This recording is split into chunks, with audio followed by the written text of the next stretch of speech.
Piñera anunció una aceleración en el calendario de vacunación en Chile, lo que va a permitir inmunizar a personas entre 35 y 44 años en las próximas 2 semanas. Vamos a comentar este tema junto a Vivian Lusinger, viróloga del Instituto Milenio de Inmunología. Muchas gracias por acompañarnos, muy buenos días. Muy buenas tardes, ya está. Sí, buenas tardes ya. ¿Qué tal? A ver, se acelera, hay algunos expertos, el Colegio Médico también en su minuto, que han apuntado más bien a levantar lo que son las restricciones etarias de los distintos grupos para esta campaña de vacunación. Ayer desde el Ejecutivo se anuncia una aceleración, pero avanzando en términos de la edad. ¿Qué le parece lo que ha sido esta medida que se va a empezar a aplicar ya a partir de mañana, día lunes? Bueno, una muy buena noticia que se acelere la vacunación, porque la verdad es que estaba bastante lento y estamos bastante retrasados. Así que me alegro y me imagino que eso es porque ya disponen de dosis de vacuna. Ojalá sea aún más rápido, porque, claro, comentan que hay porcentaje de población en esta edad que no se quiere vacunar. Entonces, uno diría, bueno, entonces que colocan más dígitos por cada día, porque hay gente que sí se quiere vacunar y que está pacientemente esperando su turno. Entonces, yo creo que si lo que se ve es que no asiste toda la gente de ese rango etario, que se permitiera a otras personas de menor edad que se vacunen. Y hay un tema relevante acá porque el grupo que estamos hablando, entre 44 y 35 años, que se van a poder vacunar en las próximas 2 semanas, lo apuntaba también el ministro de Salud ayer y el presidente, es un grupo etario que está ingresando de mayor cuantía que el año pasado a la SUSI, a las camas críticas en este caso. Es decir, hay que apuntar a este grupo que está siendo el más riesgoso y que desgraciadamente está desarrollando una sintomatología más grave. Claro, lo que pasa es que son personas que están movilizándose y por lo tanto exponiéndose a la infección y están sin vacuna, están completamente desprotegidos. Así es que es recomendable, o sea, lo más rápido posible vacunarlos, eso es fundamental. Por lo tanto, si se puede poner más velocidad a la vacunación, sería muy bienvenido. Hay un punto bien, usted decía, que vayan a vacunarse, hay un porcentaje de personas que no quieren ir a vacunarse, ese siempre es un tema que hay que ir monitoreando, porque en algún minuto se decía que se desaceleró efectivamente la campaña de vacunación, pero también considerando que muchos ya tienen 1 o 2 vacunas porque pertenecían a un grupo de enfermedad crónica o algún tipo de grupo esencial. Pero de todas maneras, ¿usted ha notado de que hay una desaceleración preocupante con respecto a el ir a vacunarse como una de las tantas herramientas que tenemos para poder combatir este virus? Sí, una desaceleración, pero yo diría, mi impresión es que es más bien porque no estaban vacunando por falta de dosis, no se estaba llamando más edades. En la edad que era un solo dígito, o sea... Claro, un tema mucho más estructural, digamos, de la campaña misma en esos términos. Sí, yo creo que era porque no había vacunas, eso es simple, no se estaba vacunando ni ninguna otra razón para no haber acelerado. Y si lo mismo, si el porcentaje de personas, por ejemplo, 47 años, que era un porcentaje, 40% que no se iba a vacunar, entonces con mayor razón uno se pregunta, bueno, ¿por qué no suplir eso con las personas de otras edades que sí quieren vacunarse? Claro. Así que yo creo que la razón de fondo era que no habían dosis de vacunas, ahora han llegado afortunadamente y esperemos que sea lo más rápido posible el proceso de vacunación. Y yo creo que hay que dar facilidades, así que hay que considerar que estas personas se están movilizando, están trabajando, por lo tanto yo creo que también corresponde y sería muy bueno dar facilidades, o sea, aumentar el horario de vacunación, vacunar fines de semana, hay que dar la mayor facilidad posible para que se vacunen. Hay un tema ahí, de hecho se le consultó a la Comisión de Salud al ministro Enrique París de vacunar de lunes a domingo. Hay algunas comunas que lo hacen desde el primer minuto, pero desde el Ministerio de Salud se ha señalado de que la capacidad de operación que tienen las personas de la atención primaria para vacunar obviamente se limita en términos de la cantidad de gente que van a vacunar y trabajar muchas veces de lunes a domingo, pensando de que en algunas comunas no está la posibilidad de turnos, por ejemplo. Eso también es una dificultad, me imagino, en términos de esta estructura que estamos hablando de vacunación. Claro, es una dificultad porque es comprensible, o sea, las mismas personas están en atención primaria que están vacunando, que están atendiendo, etcétera. Entonces, realmente, si no se suma gente a ese grupo, obviamente no van abasto, eso es lógico. Pero quizás podría ser una solución intermedia, buscar, no todas las comunas, pero poner ciertos centros, ciertos sitios que estén vacunando el fin de semana para que pueda acceder, pero no solamente a las personas de esa comuna, sino que a cualquier persona que quiera ir a vacunarse. Yo creo que mientras menos restricciones y más facilidades den, más rápido va a ser la vacunación. Y yo espero que la gente, a medida que van viendo, que se está mostrando que las personas vacunadas tienen una mejor respuesta, tienen enfermedades menos graves, no se están muriendo, que sea un incentivo para que todos finalmente se vacunen. Vamos justamente a ese incentivo, Vivian, creo que es súper interesante en esta conversación. Quizás los números no lo muestran, pero ¿hay un efecto de la vacuna? ¿Hay un efecto en reducir la hospitalización de ciertos grupos que ya están vacunados, que tienen la segunda dosis? Y lo pregunto justamente por ese incentivo de que la gente entienda de por qué es importante vacunarse, por un tema de responsabilidad propia, pero también de responsabilidad grupal, digamos, en términos de esta pandemia. ¿Hay un efecto que se ha notado desde el inicio de la vacunación masiva? Pues yo creo que el que la mayor parte de las personas que están conectadas a ventilador, que están en la UCI, sean de menor edad, yo creo que es un reflejo que la vacunación en los adultos mayores y en los grupos de mayor riesgo que tienen comorbilidad está ejerciendo un efecto.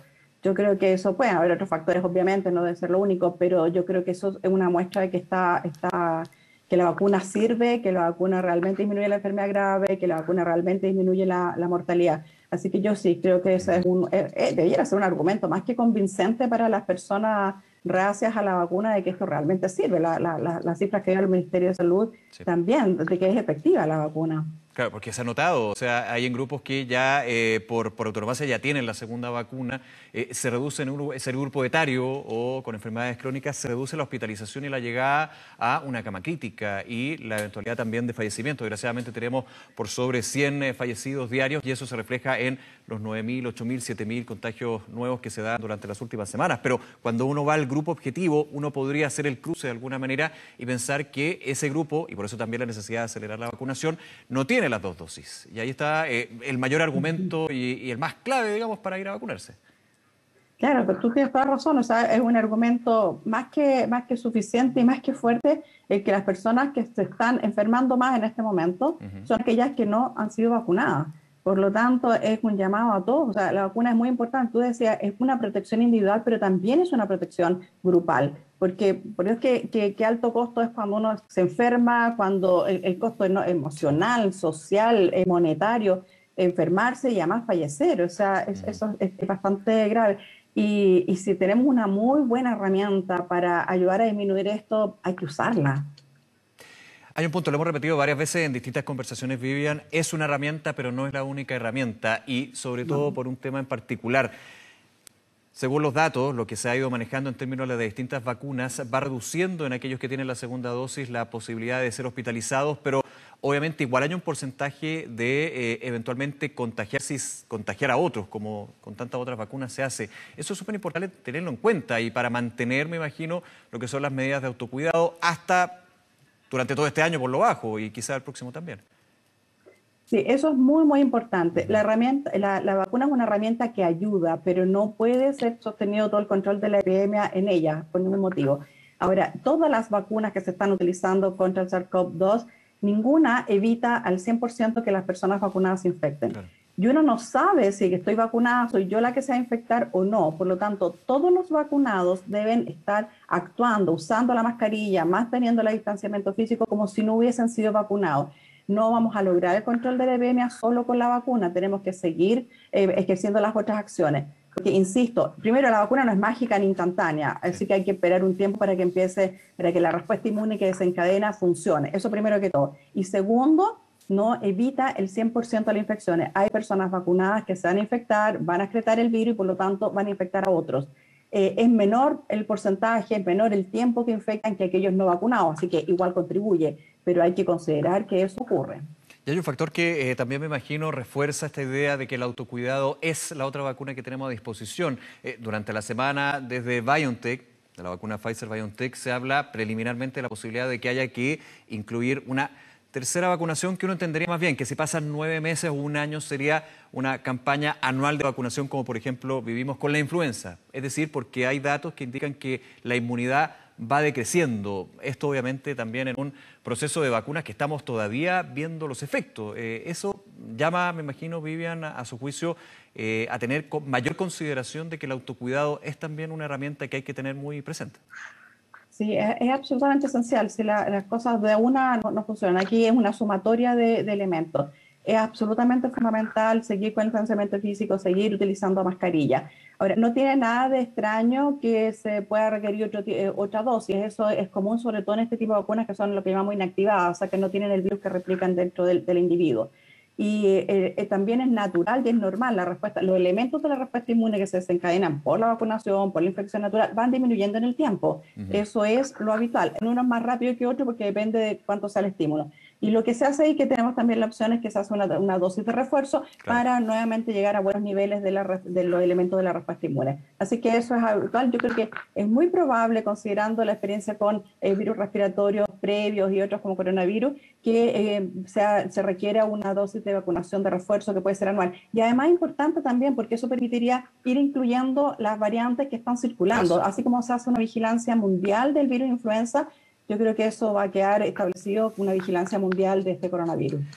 Hoy día comentábamos, Vivian, hace un rato, el reporte diario COVID-19, más de 6.100 nuevos contagios, se ha mantenido entre 6.000, 6.500, 7.000, pero ayer el reporte diario, de hecho, se hacía una proyección para las elecciones, un evento que aglomera personas y es justamente por eso también que se postergó las elecciones del 15 y 6 de mayo, una proyección de 3.000 casos diarios. ¿Es posible llegar a eso con la tendencia, con el contexto también que hemos tenido y por las medidas de confinamiento, a su juicio? Mira, es que aquí siempre pasa el tema de la teoría. La teoría dice que sí, con la velocidad de disminución que ha habido, pero la verdad es que la infección depende del comportamiento de las personas. Si las personas en este momento siguen manteniendo el control, o mejor dicho, refuerzan, porque en algunas la movilidad como que no disminuyó mucho. Si se disminuye la movilidad, se respetan realmente las cuarentenas y demás, podemos disminuir apropiadamente. Pero si eso no es así, la gente sale, como se ha visto en los últimos días, y sale y hay aglomeraciones y y se reúnen, etcétera. Entonces, lo que es teórico en los modelos, lo que veo pasando, la verdad es que depende del comportamiento de las personas. Así es que yo espero que las cifras sigan bajando y que podamos tener las elecciones sin mayor inconveniente en esa fecha. Pero insisto, eso depende del comportamiento. Claro, porque uno puede tomar las cifras y este no es un virus matemático, digamos, cuantificable a ciencia cierta, es un virus social y depende justamente de cómo vaya conviviendo la sociedad. Entonces, un poco tomando lo que usted dice, depende de eso, uno podría hacer la proyección, pero evidentemente tiene un grado o un margen de error bastante amplio. Claro, porque depende del comportamiento. O sea, si yo me quedo en la casa y no tengo contacto con el resto, no me voy a infectar. Pero si yo salgo, si me reúno con otras personas, si no uso mascarilla, me arriesgo, me voy a infectar probablemente y voy a infectar a otros. Entonces, depende, el virus aprovecha la posibilidad que nosotros le damos. Él le interesa transmitirse de una persona a otra porque así sobrevive y así se replica. ¿Somos nosotros los que le damos o no le damos la oportunidad de hacerlo? Y hay un punto aquí, lo comentábamos cuando dábamos el reporte diario, cuando vamos al ítem, podríamos decir, casos activos a nivel nacional, sobre 40.000, siempre se ha mantenido en ese parámetro. Entonces son personas que pueden contagiar a otras y son personas que fueron detectadas, porque obviamente la dificultad de este virus es lo asintomático, el que uno nunca supo si estuvo contagiado o no. Para sumar un poco un elemento complejo a hacer proyecciones, que está bien, pero siempre hay un grado de incertidumbre. Claro, por eso digo, las cifras y los modelos nos ayudan, nos orientan, pero no son definitivos, porque en definitivo es lo que nosotros hagamos, lo que va a tener como consecuencia que tengamos más o menos casos. Yo creo que el mensaje es súper claro, no estamos en una situación para relajarnos, no. Tenemos muchos miles de infectados diarios todavía, tenemos una alta positividad en el PCR, así que por favor, o sea, el mensaje tiene que ser claro. Han bajado los casos, pero no estamos en una situación de relajo ni en una situación como para decir ya estamos al otro lado, ni mucho menos. Seguimos en una situación crítica. Y solo pensemos en otro porcentaje, si uno que le gusta las cifras de positividad, claro, puede llegar al 8%, pero perfectamente en 2 días puede llegar al 10% dependiendo de la cantidad de exámenes PCR. O sea, no se ha bajado a lo ideal que establece la Organización Mundial de la Salud en términos de cuánta positividad están dando los 60.000, 70.000 exámenes PCR que se hacen diariamente. No, y 8% es alto, y es alto, muy claro. alto. Sí, no, por eso digo, el mensaje tiene que ser súper claro. No estamos en una situación para relajarnos y para decir que tenemos el tema controlado, en ningún caso. Entonces hay que ser bien claro. ¿Han bajado los casos? Sí, pero si nos relajamos vamos a volver a seguir a tener un montón de casos y seguimos teniendo muchos casos. Así que, por favor, no se relajen. Volvamos, Vivian, al tema de la vacunación. Desde el Ministerio de Salud, desde la autoridad, se ha dado luces de que con respecto a las personas que ya tienen segundas dosis, Se está pensando en este carné verde, en algún minuto se habló de pasaporte sanitario que busca incentivar la vacunación, dar algunas libertades en ciertas actividades. ¿Cómo ve usted eso? No es un tema solamente que se discuta acá, de hecho a nivel internacional es algo que todavía se está desarrollando. Por ejemplo, en la Unión Europea se habla de este pasaporte sanitario, algún minuto se hablaba de algunas vacunas sí, otras no, para fomentar distintas actividades. ¿Cómo se puede dar eso? ¿Cómo lo ve usted? Mira, yo creo que puede ser un buen aliciente, un buen incentivo para la vacunación, pero primero depende cómo se implemente, porque depende de qué cosas te permite o no te permite hacer, Claro. depende de que las personas consideren que el carnet o el pasaporte verde es un chip libre para cualquier cosa, y eso no es así. Y tercero, depende del momento que se implemente. Yo creo que ahora me parece discriminatorio implementarlo en un periodo corto, mientras no hayan tenido todos los que quieren vacunarse la oportunidad de Eso. vacunarse. En este momento hay personas que están esperando y que esperan pacientemente que les llegue el turno. Entonces me parece injusto que se implementara un aliciente de esta naturaleza cuando hay personas todavía que queriendo vacunarse aún no pueden. Pero creo que podría ser un buen aliciente, insisto, depende mucho cómo se implemente. Sobre todo considerando que aquí pueden considerar los chilenos y las chilenas que esto es un chip libre y estamos súper bien, tengo el carnet verde y eso puedo hacer cualquier cosa, así como pasó con las vacaciones, Sí. eso sería lo que nos podría pasar. Vasco, dos conceptos que me parecen súper importantes en este tema del carné verde o pasaporte sanitario. Voy con el primero, la discriminación. Algunos podrían decir, bueno, no es discriminatorio si finalmente la vacuna es voluntaria. Uno toma la opción de tomarla o no. Lo ideal y con el contexto que estamos es que todos lo hicieran, digamos, pero hay un punto ya quizás más profundo para discutir. Pero hay un calendario que evidentemente restringe a quienes quieren ir a vacunarse, que no pueden. Ahora se acelera, pero en 2 semanas vamos a llegar a los 35 años, recordando que las vacunas de 18 años para arriba, en algunos casos. Ese es un punto súper importante. Sí, por eso te digo, a mí me parece que en este momento, ni en un plazo corto, no me parece que sea apropiado implementarlo porque es discriminatorio, es injusto para quienes no han podido vacunarse Claro. queriendo hacerlo. Ahora, es cierto que es voluntario, pero también yo creo que hay una responsabilidad individual y Sí. colectiva para que todos nos vacunemos. Si yo no me vacuno, no solo me estoy poniendo yo en riesgo y en peligro, sino también a mi entorno cercano.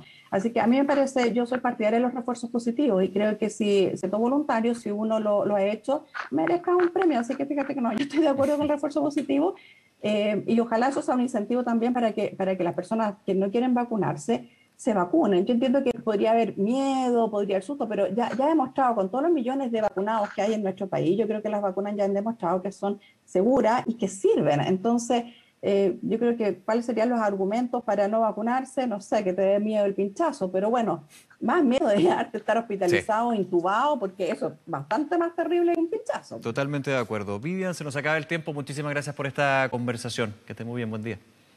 Gracias, igualmente. Gracias.